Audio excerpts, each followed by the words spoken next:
Ramogi koro wadonje weche motenore kod oro gi kech ma omiyo ganda sani koro go tik gi jek ka gi penjore penjo mathoth ahinya ma samoro ng'ama nyalo miyo giduoko pod onge. Piny owacho dwaro maromo siling bilion 2 mar reso midhiero mar kech ma okwako Kenya.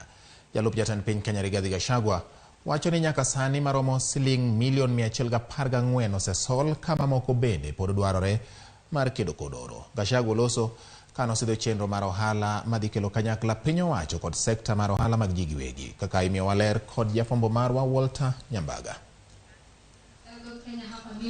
Jalup jatend piny Rigathi Gachagua obago romo kod kembe ji giwegi, ojende kod joketo mwandu kaka manyo yore mag kelo tudruok makare kod piny owacho.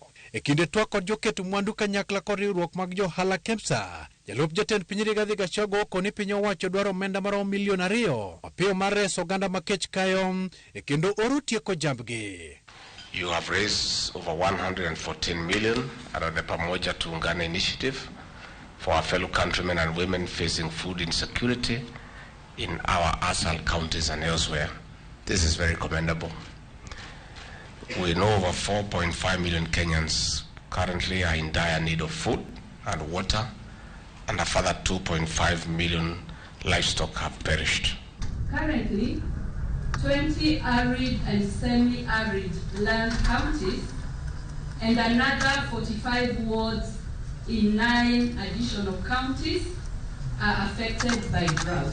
Jatatije riwruok mar KEMSA Carol Kariuki kod riwruoge moko mag piny owacho kinde romo ochako chiwo kony mag jolo kuonde mahoro kwako kendo kwayo jochiw sire yor omenda e kata jol mag chiemo nimar maloyo jamni milion 2.5 osetho kendo counties maromo 20 winjo pek e yor kech. And the short term is really to mobilize those resources to save lives. Food, medicine, dignity packs, water, borehole drilling, and logistics support. Dig deeper to mobilize real resources and find solutions. I call on the private sector to engage now, urgently, to help us meet these humanitarian needs. Benene gitiyo kod romo ne jiwo rowere kod joketo mwandu mar yaro ohala kod piny owacho e kaka yor bogo chumi. You must get out and take your rightful place in the development of this country, in public governance, in private enterprise. So I want to tell KEMSA and your leadership, you are our very serious partner.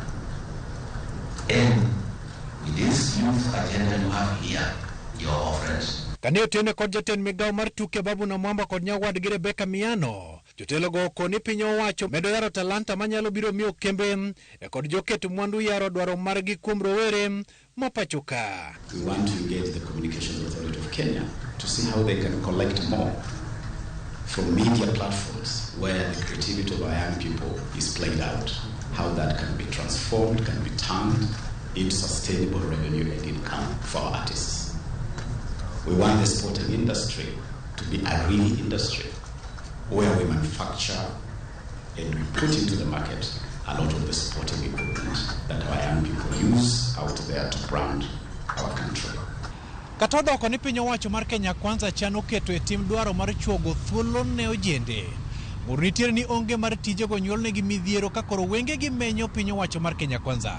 Walter Nyambaga, Ramogi TV.